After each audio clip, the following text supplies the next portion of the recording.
এই টিউটোরিয়ালে আমরা দেখব কিভাবে সার্ভার সেট আপ করতে হয় এবং কিভাবে ডেটাবেস তৈরি করতে হয়। তো আমাদের সার্ভার পেতে হলে আমাদের কম্পিউটারে যদি আমরা সার্ভার পেতে চাই তাহলে একটা সফটওয়্যার ইনস্টল করতে হয়। সেই সফটওয়্যারটির নাম হলো জ্যাম, অথবা তার পরিবর্তে অন্য আরেকটি সফটওয়্যার আছে, সেটি হলো ওয়াম্প সার্ভার।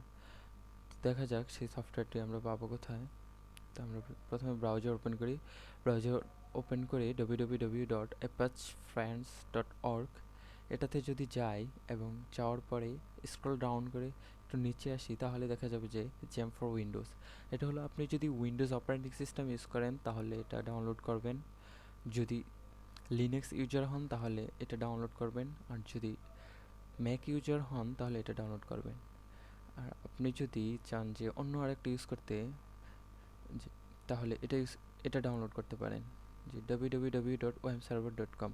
এটাতে যাওয়ার পর আপনি শুধু ডাউনলোডের যে মেনুটা আছে এটাতে ক্লিক করুন। ক্লিক করার পরে এখানে দেখবেন যে 32 বিট এবং 64 বিট দুই সিস্টেমেরই দেওয়া আছে। আপনার কনফিগ অনুযায়ী আপনি এটা ডাউনলোড করুন। তো ডাউনলোড করার পর আপনি যদি জ্যাম্প ইনস্টল করে থাকেন তাহলে জ্যাম্পের কন্ট্রোল প্যানেল থেকে, অথবা যদি ওয়াম্প সার্ভার ইনস্টল করে থাকেন তাহলে এটার কন্ট্রোল প্যানেল থেকে আপনি সার্ভারটা রান করান। রান করানোর পর আপনার ব্রাউজারে একটি উইন্ডো নিন। উইন্ডো নেওয়ার পর localhost/phpMyAdmin লিখে এন্টার দিন। তাহলে phpMyAdmin যে ইন্টারফেস আছে সেটা চলে আসছে। এখন আমরা নিউতে ক্লিক করব। নিউতে ক্লিক করে একটি নতুন ডাটাবেস তৈরি করব। তো এখানে ডাটাবেসের নাম দিতে হবে। এখানে আমি ডাটাবেসের নাম দিলাম টুট। টুট নামে একটি ডাটাবেস তৈরি করলাম। তো এখন আমি ক্রিয়েট ক্লিক করি, তাহলে এটি তৈরি হয়ে যাবে। এটি তৈরি হয়ে গেছে।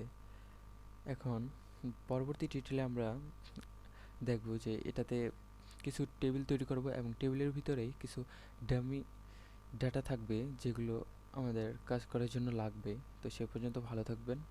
আল্লাহ।